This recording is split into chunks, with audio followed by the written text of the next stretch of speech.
out with one of those victims first. Mm-hmm. Yeah, that's the thing about it. It's really hard to say because it's like, you're living in a slum and people tend to stab each other to death in the slums a lot. So yeah, like, bad things happen. Yeah, they do.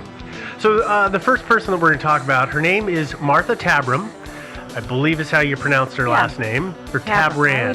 Tabram? Tabram. There we go. I like Tabram. She was 39 years old, and like a lot of the women that we're going to talk about, she'd fallen on hard times. In 1875, her husband leaves her for her quote-unquote love of the drink. For 13 years, she's with another man. He evidently used to sell trinkets, and then eventually he leaves her, and she doesn't know what to do, so she kind of turns to prostitution as a way to get by. And I guess I'll just mention, it's going to start to sound a little repetitive when we start talking about the history of these. The story pretty much goes for all of these women. They had a husband who left them or died. They were with a man for a little while. That person left them. They had to turn to prostitution, but also they were drunks, but they had to turn to prostitution. And because of that, things maybe went a little downhill. These are all, I think, really sad stories. In researching a couple of these victims, it's like their lives really could have turned out a lot better. Unfortunately, alcohol was not a hell. And I'm not crusading against alcohol. As you know, I love me my beer. But yeah, in this case, it didn't serve them well. I think another point to make is, I can't remember the exact phrase that was used, but not all of them were what you would say call a full-time prostitute. They would turn to it in times of desperation. Yeah. It wasn't as if they were out working the streets all the time. A lot of them did other little things to try to make money, but when money was short and you needed a couple extra shillings, you may as well. There was an answer. And Martha here was kind of that way. She wasn't a full-time prostitute, but on the 6th of August, 1888, she was seen out and about with another prostitute whose nickname was Pearly Paul. They all had awesome They all had great nicknames. They really did. And these ladies, evidently, they were partying with a couple of soldiers, or maybe they were sailors. It's unclear. And around midnight, they parted ways, and Pearly went with one man one way, and Martha went with the other in the other direction. Martha took the gentleman that she was with, if she was with a gentleman, because again, we're not positive, into an alley of a location known as George Yard. And I think that this is probably a good place to stop real fast and explain, if anybody who hasn't been to London, it's not a grid. It's not square blocks. It is full of tiny little alleyways, and they cut in between, and they twist and they turn, so there's lots of dead ends and dark places for business to happen. If you know what I mean by wink, wink, business. Yeah.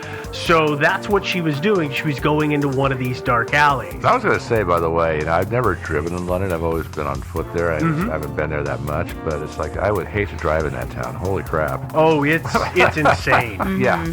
Absolutely insane. But back to 1888. Less driving back then.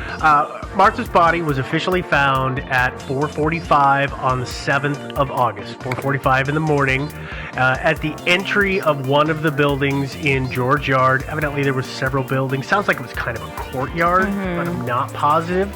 Several people in the night had come home and gone up through the entry and upstairs, and then had come back down. None of them saw her body.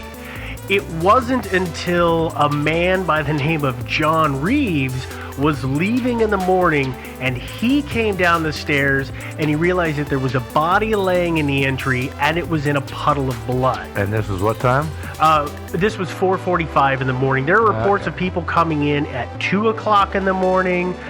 Somebody left, I think, like 2:30 or 3. They didn't see her. So the window for when she could have got there is pretty narrow. But again, this is accounts that are over 130 years old. Yeah, from people who were are likely drunk at the time, right? And who are used to first thing in the morning, you're not really paying attention, and it's dark. You got to remember, there's no lighting. Yeah, and you're also used to people like maybe being passed out in your stoop or whatever. There's that. Yeah. You know, you would probably say, I mean, I didn't recognize it as a corpse, but yeah, there was like a body I had to step over.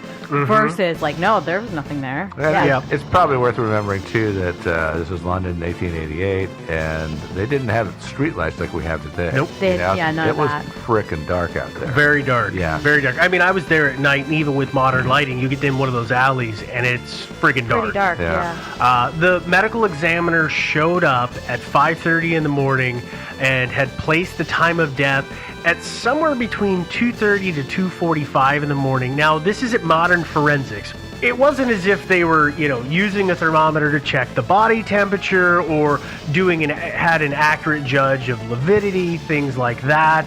This is kind of guesswork.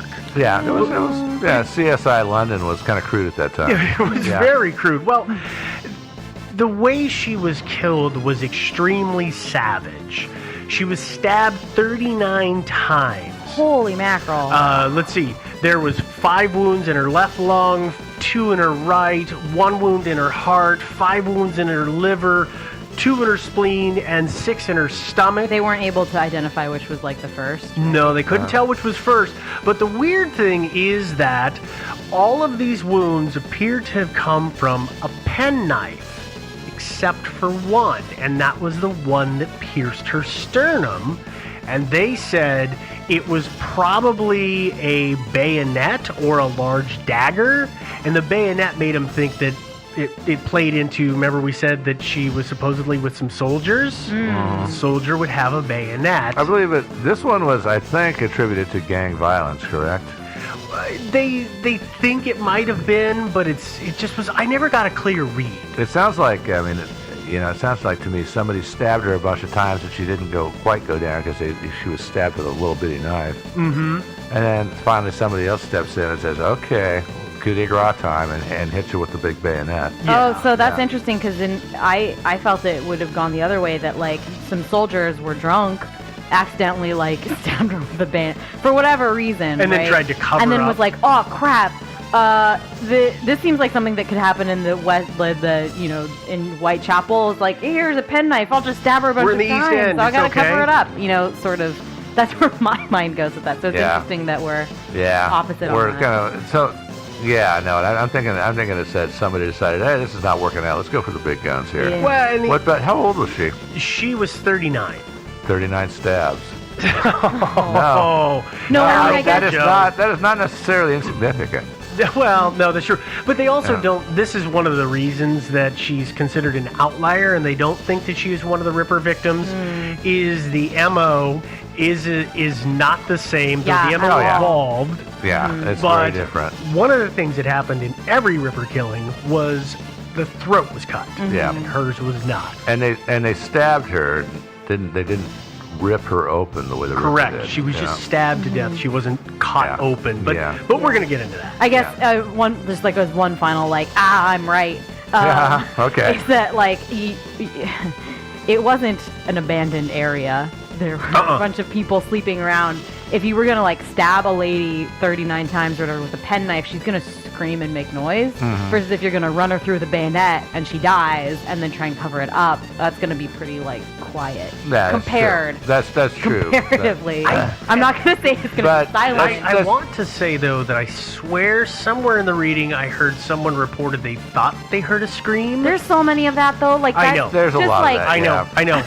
Witness statements are really bad, especially when it's 2 a.m. Well, it's not only 2 a.m, but it's in like a really horrible neighborhood. Like there's drunks and like a bunch of crazy people wandering around all the time. You think you kind of tune it out. I mean, one of the victims that I'm going to talk about in a little bit here, people were like, well, I don't know, like I heard some screams in the distance, kind of, but like that's pretty normal. That's pretty par for the course. Yeah. I didn't think anything of it. Yeah. I think that's just kind of speaks of the time. Mm-hmm. Yeah. Well, let's move on to the first of the canonical 5. Okay, and that would be Mary Ann Nichols, the first of the canonical 5. Yeah. Mary Ann Nichols, a.k.a. Polly Nichols, was killed 5 days past her 43rd birthday. That was August 31st, I believe, 1888. Mary, a little bit of background here, had been married. And because of her alcoholism, although there's conflicting accounts as to why the marriage broke up. There's always extenuating circumstances. There's like always the drink and. Yeah. So there were all kinds of different theories, but anyway, it broke up about 1880, 81, something like that. Probably because of her alcoholism, but again, this is in dispute. So she spent most of her remaining years between then and 1888 when she died in workhouses and boarding houses. Workhouses, you probably want to know what those are, right? I was just going to ask. Yeah, exactly. Look at that, workhouses and boarding houses. Yeah, what are those, Joe? Yeah, exactly. Well, boarding houses obviously are places where you just go rent a room or rent a bed for the night or by the week or whatever. And then workhouses are places where if you're poor and sort of derelict, then you're sort of grabbed and stuffed into the workhouse and kind of forced to work, but at the same time you have a place to live. It's kind of like the poor farm here in America. Yeah, you like work for board. Yeah. And one of the things that's really crazy is, in the boarding houses, I can't remember what they call it, but it wasn't always rooms that people would rent. I mean, this is just an example. They would often just rent a bed. Well, they actually had what equated to rows of coffins that you would lay in, and that was your itty-bitty place to sleep. And then if you didn't have enough money for that, I don't remember what it was, a couple of pennies is the phrase I'm going to use, but whatever the currency was at the time, the smallest amount, it was a couple. They had posts in these places, and they would tie a rope, 2 ropes, one at about shoulder level and one about butt height. And for a couple of pennies, you could lean against that with a bunch of other people and sleep on your feet. This is how crazy the boarding houses were, just to get a place so that you were out of the weather. Rough times. I'm really glad I'm not living there right now. Me too. Yeah.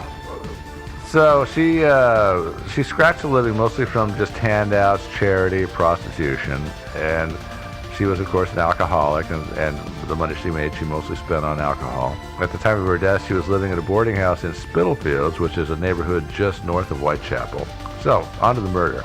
At 1:30 a.m. on August 31st, 1888, she was booted out of her boarding house because she didn't have money to pay for her bed. So apparently this was a pay-as-you-go kind of basis here. Usually, yeah. That one, yeah. Yeah. So she left saying she was going to earn some money on the streets and be back. The last sighting of her was at 2:30 a.m. at the corner of Osborne Street and Whitechapel Road. And I'm sure you all are familiar with that. So. Right, yeah. Yeah, exactly. Yeah.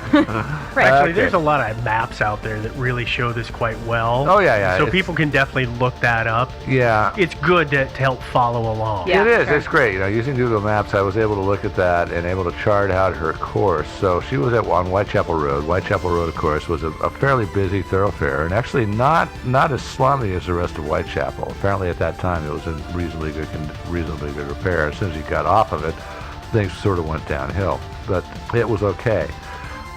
So she probably was plying her trade on Whitechapel Road, and between where she was last seen and where she probably encountered the Ripper, I'm estimating 1,750 feet was the distance that she covered between. And the time she was murdered, we'll find later, was about 3 a.m. or a little bit after. So covering 1,750 feet in half an hour is not unreasonable. No, not at all. No, yeah. So she was moving northeast on the street apparently, and I'm believing she met the Ripper someplace further away, quite a bit further away from Osborne Road. Anyway, at 3:40 a.m., her body was found. There's a short little side street north of Whitechapel Road called Bucks Row, and now it's called Durward Street. So if you're going to do a Google on that, it's Durward. And not Bucks Row. But she was found at this short little side street, which is only a couple of blocks long, called Bucks Row, by a cart driver.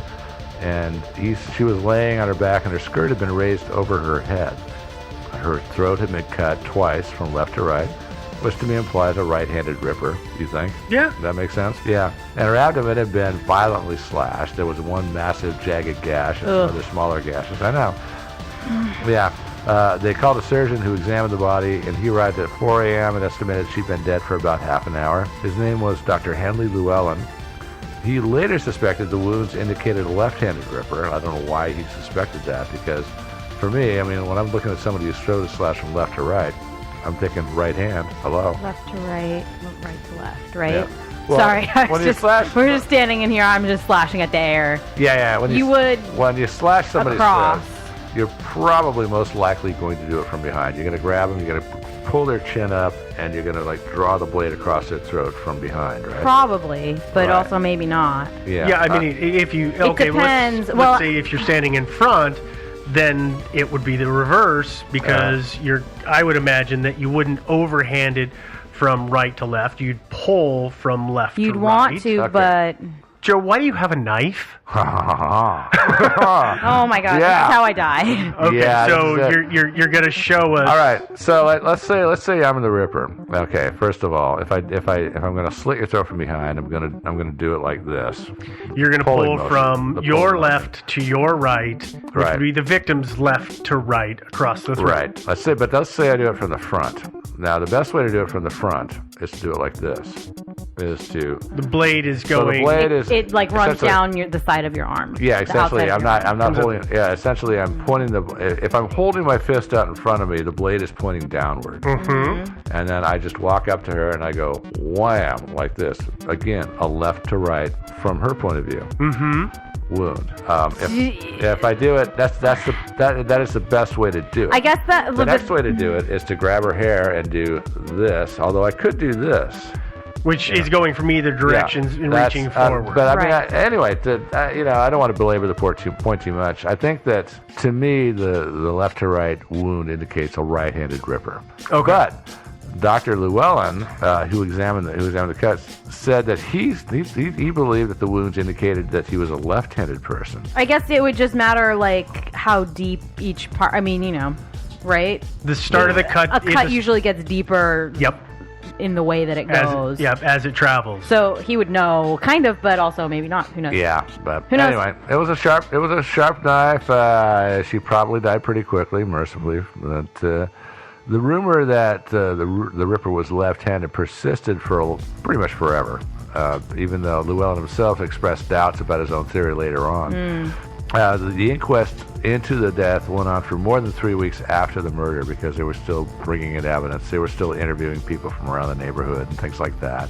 At the end, the major finding was that Marianne Nichols was murdered at just after 3 a.m. So that would put her death about half an hour after she was last seen. And then the only major thing after that, and this has nothing to do with anything, but I'll bring it up anyway. Somebody started a rumor that somebody named, quote, Leather Apron, quote unquote, was the killer. We're going to talk about Leather Apron more. I know, Leather Apron. Don't worry. Yeah. There was a Jewish a Jewish bootmaker in the neighborhood named John Pizer, who apparently had the nickname Leather Apron, and so he was arrested, of course, because, hey, he's Jewish. He's got a leather apron. Yeah. Although I got to say, I got to say, as nicknames go, Leather Apron is pretty damn creepy. Yeah, it really is. Yeah, that's like the local. It's wearing your work clothes constantly. Think if you're a garbage man. If your garbage man wears his coveralls and then just goes home and is wearing them, goes to the grocery store, he's just wearing them, goes to the bar, he's just wearing them. It'd be a little weird. Yeah. So I can see how you would be like, hey, garbage man, what's up? That'd be how that nickname starts. But it's still weird. Leather Apron. There's just something there's sort of serial killerish about it. I understand why that would arouse suspicions. Anyway, this guy was arrested and, of course, interrogated, probably beaten. Who the hell knows? But he later was released and actually received some settlements from a few papers that had published libelous information about him. Well, let's move on to our next victim, who is Annie Chapman. Annie was sometimes called Dark Annie. She had a full dark head of hair, and that's how she got her nickname.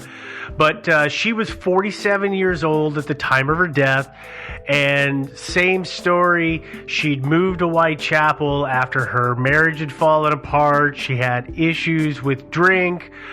She was actually getting what would equate to alimony from her ex-husband, which was a amount of 10 shillings a week, and also had a boyfriend. She was living with a man. Well, when her ex found out that she was living with another man, he cut her alimony to 2 shillings a week, and suddenly her boyfriend evaporates.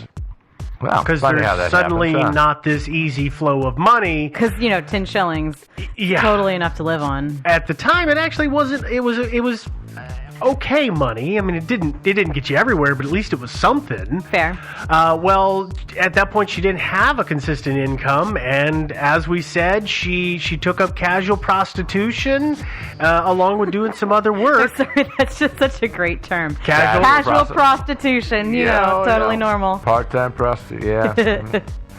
Okay. The question is there were so many prostitutes. How did they find their customers? I mean, if you were a John, it must have been incredibly juicy times. I imagine that they were, there's all kinds of men in the area coming off of ships and coming in to do work. So I imagine that it wasn't hard. Yeah, they also worked pretty hard hawking their wares. Probably. And I probably should have mentioned this in my description of the neighborhood, too, is that it was not far north of the Thames River and not far away from the docks. Yeah. Well, at some point, anyway, this is going to be on September 8th of 1888. Annie was not allowed to stay at the lodging house that she'd been at because, as we just talked about with several, she didn't have the money, so that she couldn't stay. So she left to go make the money. Mm-hmm. That is another common theme in these. These guys all go back to these women all go back. They get booted out because they don't have the cash, and next thing you know, they're dead. Not all of them, but so far. Most of them. At some point between after 5:15 to 5:30 in the morning, there's a carpenter who lived at number 27 Hanbury Street. Mm-hmm. And he went into the backyard of his premises, and as he goes towards the door, he said he heard a woman say no. And he wasn't sure where it come from, but he thought it was on the other side of the fence of the yard. Then he went back in. He came out a couple minutes later. He heard something hit the fence that divided number 27, where he lived, and number 29, which is the next house over. What was his name? It was Albert Kadosh. Okay. I hope I'm pronouncing it right. Sorry, Albert, if I'm not. But I'm sure he cares. Yeah, he said it seemed as if something touched the fence suddenly. He didn't, however, go look and see what it was. Instead, he went back into the house and he left for work. And that's how he said he knew what time he heard all of this, because as he walked out, he looked up at the big clock tower and could see what time it was. He said it was 5:32 when he left. Okay. About 6 o'clock, Street came downstairs, and when he walked out into the narrow passage, which is essentially an alleyway, he saw what ends up being Annie Chapman, and a couple of workmen come around right at that time, and he says, "Men, come here," is evidently what the story goes. And they found the mutilated body of Annie Chapman. Her dress was pulled up around her knees, which we heard in the last murder. This is starting to become a bit of an MO. A deep cut had been slashed across her throat. Her intestines had been tugged out and laid across her shoulder, which is disturbing. That's gross. And her uterus and her bladder had been removed. And the uterus was taken with... that was never found, right? That is correct. I do not remember ever seeing anything. She was the one where I think it was the first kind of, hey, maybe this person has some kind of medical training. Wasn't she? No, that comes in later on. Oh, I'm confused. these organs were removed, and as with the others, it's extremely grisly. I don't know which direction they thought her throat was cut from. I didn't catch that detail, though I'm sure it's out there. I just didn't catch it. Sure. But that's how she was killed, which is not a nice way to die, I don't think. No, but at least he slit their throats first before he started tearing their bodies up. Yeah. I suppose that's a mercy. Well, we've got to believe that, because otherwise you would think that the screams of agony would have been so loud. Oh, yeah. It would have been caught on the first try. Of course. Yeah. So the next victim, canonical victim, is Elizabeth Stride. And she is a little different than the rest of the victims, her story. She was 44 years old, and she was from Sweden. She was killed on September 30th, 1888. She was originally married to a ship's carpenter after a life of prostitution. So unlike many of the victims who turned to prostitution, she was pretty much a prostitute the whole time. She was described by her boyfriend, kind of at the time, I guess, he was kind of her boyfriend at the time, as having a calm demeanor, except for when she started drinking. Oh, yeah, I do remember that about her. She was a little fiery when she got well, she wasn't the only tequila one. night. Yeah. So her husband died of TB, and they had no children. Her husband, the ship's carpenter, I think it was... Tuberculosis? Yeah, tuberculosis, sorry. Okay. And I think it was like 10 years before she came to Whitechapel. However, a little like snippet of the kind of person she was. She told like everyone in Whitechapel that her husband and 2 of their 9 children had died in the sinking of the Queen Anne, and that she'd lost all of the teeth on her left side and developed a stutter because somebody had kicked her in the face as they swam to safety. So she was known for tall tales? Yes. Sounds like. So died. She moved to Whitechapel and turned to hooking again, and had kind of an on-again, off-again relationship with a Jewish man, during which time she learned Yiddish. And this may come into play later. It will come into play. In fact, Elizabeth Stride was seen just 20 minutes prior to the discovery of her body.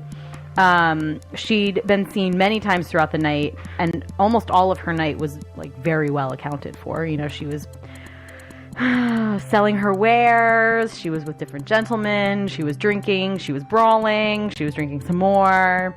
Sounds like a fun girl. Yeah, she was seen with 3 different gentlemen, and everybody kind of just assumes that they were clients of hers. She was last seen rejecting the advances of a man just outside of a Jewish social club, and there was a concert that was happening in the club, but nobody said they heard anything happen. There were a lot of people around when she died, but nobody heard anything. Maybe because there was a concert happening. Probably the concert thing going on. But also maybe not. It's hard to tell. One witness named Israel Schwartz reported seeing Stride being attacked and thrown to the ground outside of Dutfield's yard. Dutfield's yard? How would you say that? I'd say Dutfield. I think it's Dutfield. Dutfield yard at about 12:45 a.m. And apparently, according to Israel Schwartz, the attacker called out Lipsky to a second man who was standing nearby, but it was possible that there was some kind of anti-Semitic taunt happening there, because apparently there was a prisoner that was really famous at the time who was an anti-Semitic who was named Israel Lipsky. The coroner at the time, Blackwell, thought that Stride might have been pulled backwards onto the ground by her neckerchief before her throat was cut. When they found her, her neckerchief was cut in half along with her throat. Another coroner later concurred that Stride was likely to have been on the ground when she was killed by a swift slash from left to right across her neck. And then there was bruising on her chest that suggested that she was pinned to the ground during her attack. Mm-hmm. So that, I don't want to go. I mean, you know, I feel like we don't have to go into a lot of the grisly details about a lot of these. Nah. You can kind of assume from where the trajectory has been going, that's where we're headed. Yeah, the one thing about the Ripper is that his attacks grew more horrific as time went by. Yeah. Every one of them, they got more savage. Mm-hmm. And we're going to talk about that in just a minute. They started off pretty bad already. And Elizabeth Stride is one of the 2 of the double night.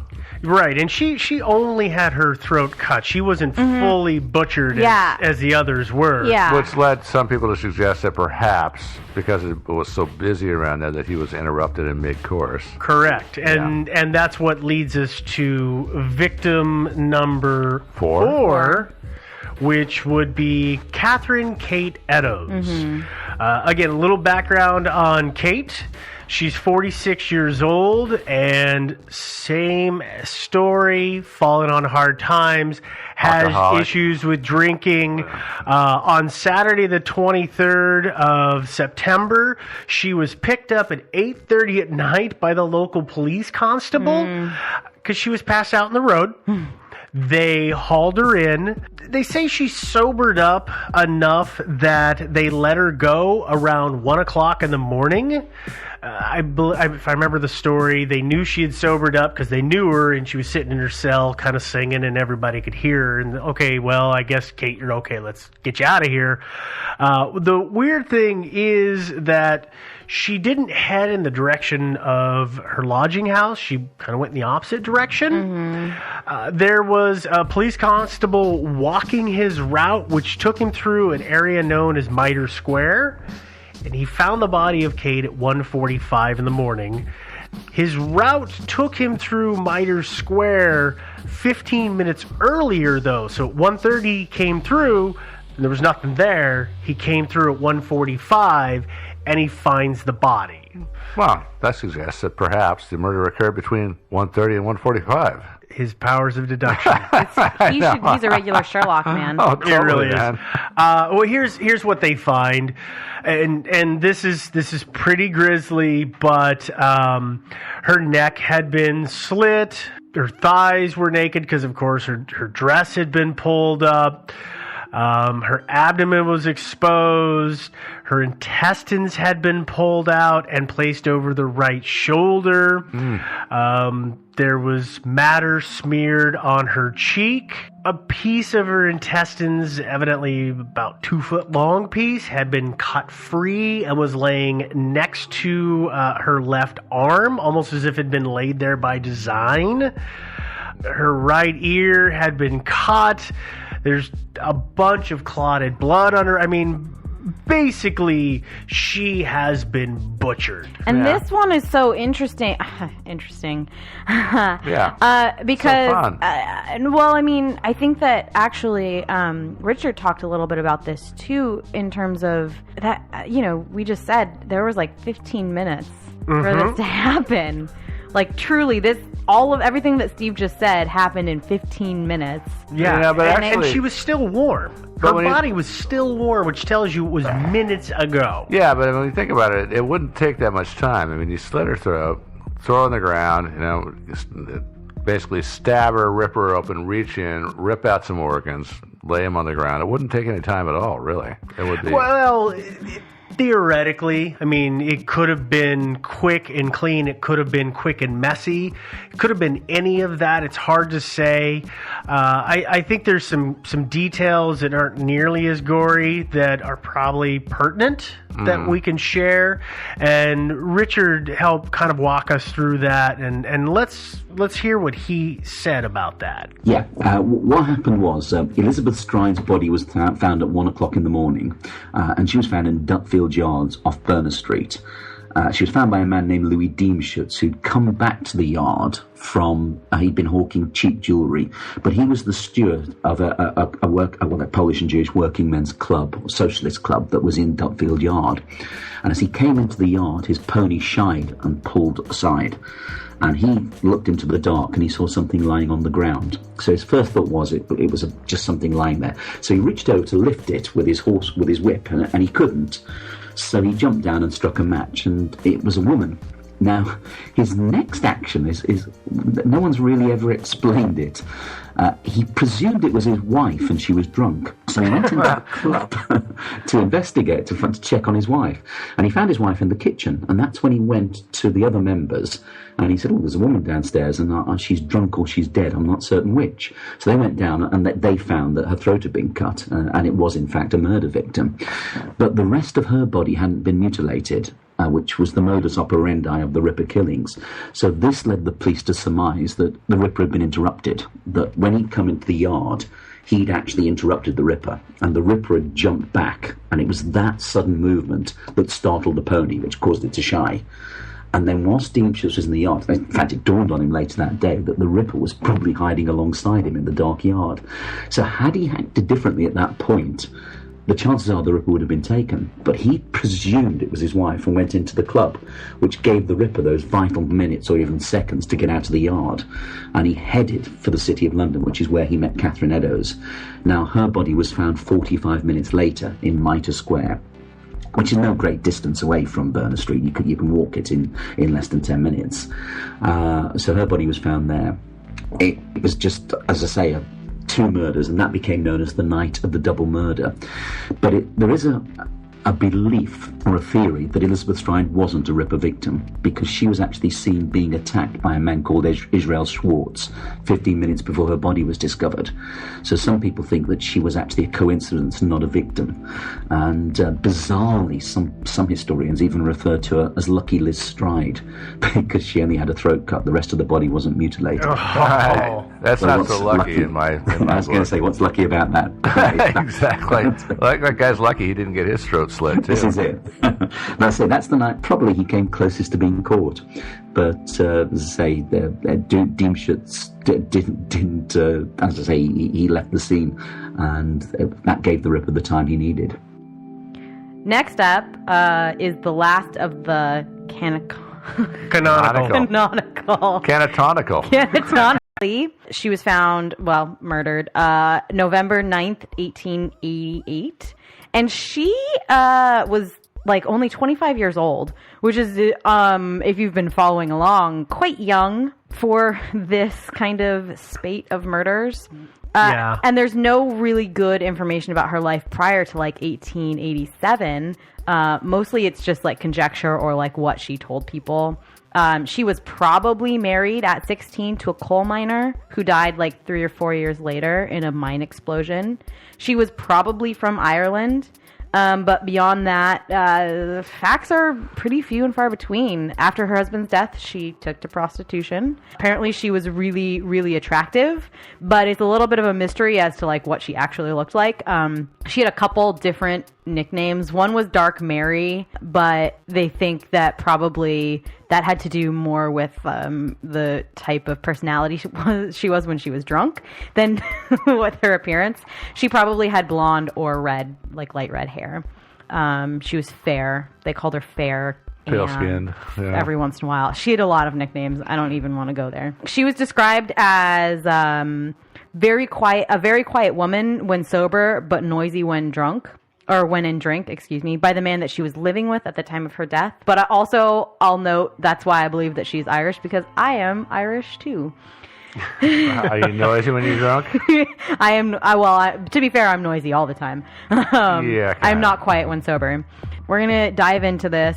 And this one, as Joe was mentioning, they just keep getting worse and worse. So this one's rough. By most accounts, after a long night of multiple sightings with multiple men, Mary was probably seen with a man whose description is inadmissible to me because it was clearly false, but fine, entering her room in a boarding house.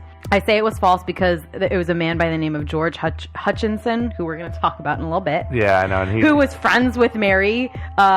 He met her at 2 a.m. She said, "Hey, I'm broke. Can you give me some money?" And he said, "No, I'm broke too." And then they parted ways, but he, creepy, watched her leave and met with somebody who George said it was another man, and he said that she seemed to know him, but the man was dressed really well for the area. So he, being a good Samaritan, George followed her